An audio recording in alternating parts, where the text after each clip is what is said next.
10 ఏళ్లు ఆ కేసీఆర్ పాలనలో ప్రభుత్వ కార్యాలయాల చుట్టూ తిరుగుడే సరిపోయింది. అవును, ఎప్పుడు పోయినా కొత్త కార్డు లేవని చెప్పడమే. ఇప్పుడు చూడండి, రేవంత్ అన్న పాలనలా అధికారులు మన చుట్టూ తిరుగుతున్నారు.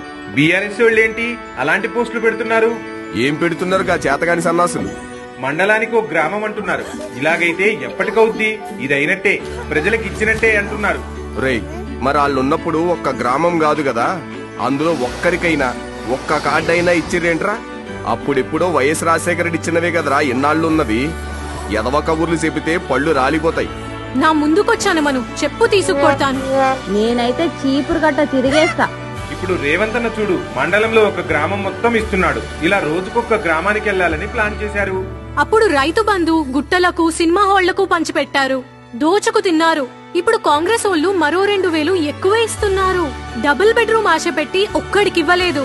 వీళ్ళు కూడా ఇయాల మాట్లాడుతున్నారు. గదే కదా అంటున్నది, చేసేవాళ్లకు పుల్లలు పెడతారు కొడుకులు. ఇప్పుడు వాళ్ళ ఆటలు సాగవు. ఇక్కడున్నది సీఎం గా రేవంత్ అన్న. ఆయన మనకు అండగా ఉంటాడు.